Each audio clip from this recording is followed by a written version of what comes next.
Sub division Chakdah হয়েছিল আমাদের, ওটা থেকে ফার্স্ট, ওখানেও ফার্স্টই।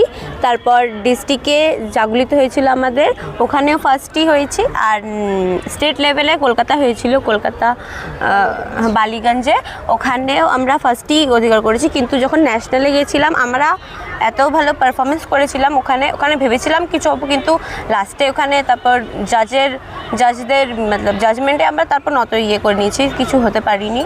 বাট আমাদের ওখানে অনেক অভিজ্ঞতা হয়েছে, অনেক এক্সপিরিয়েন্স হয়েছে, ভালো একটা এক্সপিরিয়েন্স হয়েছে।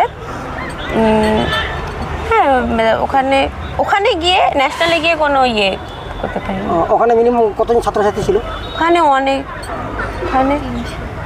300 ওখানে টোটাল 31টা টিম ছিল, ফোক ডান্স আর রোল প্লে মিলে 31টা টিম ছিল। আচ্ছা, এটা নিয়ে ভবিষ্যৎ কিছু চিন্তা করেছো? আপাতত তো এখন কিছু চিন্তা করিনি। এখন তো বলতে গেলে আমি এটা নিয়ে বেশি চিন্তা করিনি, কারণ এখন এইটা হয়ে গেল, এখন একটুখানি পড়াশোনার দিকে একটু ধ্যানটা দিতে। আচ্ছা, এটা কোন স্থান অধিকার করেছো তুমি? কোন স্থান অধিকার করেছো, ফার্স্ট না সেকেন্ড?